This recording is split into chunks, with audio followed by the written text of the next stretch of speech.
په टी20 ورلد کپ کې افغانستان دوه میچونه ډیر زیات امپورټنت دي، یو ساوث افریقا او بل نیوزیلند سره. په 2 فروری باندې टी20 ورلد کپ 2016 کې سٹارټ دی. تاسو ته معلومات وي اولنۍ لوبه سیده د پاکستان او نیدرلند او د افغانستان لوبه اولنۍ لوبه د نیوزیلند سره په 8 فروری باندې د چډیره مهمه لوبه د زموږ د لپاره سپیشلی دا دوه لوبې ډیر زیات امپورټنت دي، ساوث افریقا او نیوزیلند سره کم زموږ لوبې دي. بل دغه ګروپ داسې سینریو داسې یاره 15 ټیمونه دي، 15 ټیمونه به صرف 2 ټیمونه سوپر 8 ته کوالیفای کوي. نو دغه باندې دا ګروپ ډیر زیات سخت دی ځکه چې درې ټاپ ټیمونه دي، یو نیوزیلند، افغانستان او ساوث افریقا. دغه درې ټیمونو کې بس 2 ټیمونه مخې ته راوند ته کوالیفای کوي. بل کچيري موږ ساوث افریقا یا په نیوزیلند کې یو ټیم مات کو نو بیا به اتمن دغه 2 ټیمونه کینیډا او یو ای سی دي دا به ماتو، بیا به موږ مخې ته راوند ته کوالیفای کوو.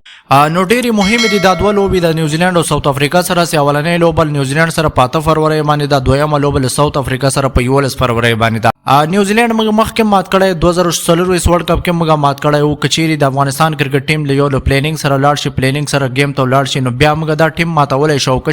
بل د افغانستان کرکټ ټیم په چیزینګ کې لږ کمزور ایم د کچيري اولنۍ بیټینګ د افغانستان راغی، بیا دوی اسکور ډیفنډ کولای شي په بولینګ لاین اپ کې ځکه چې کوم پیچونو باندې دا میچونه دي الته د سپینرو چانس ته چې سپینر ډیر زیات کامیاب دي. نو ډیر له امیدونو سره روان یو. دغه نړیوال جام د افغانستان لپاره امید لرو چې یاره وی ګټو نو ډیر خبري د افغانستان او د افغانستان ملت او د کرکټ لپاره. خپل رائے په کمنټ کې حتمن شریک کړئ او چینل هم سبسکرایب کړئ.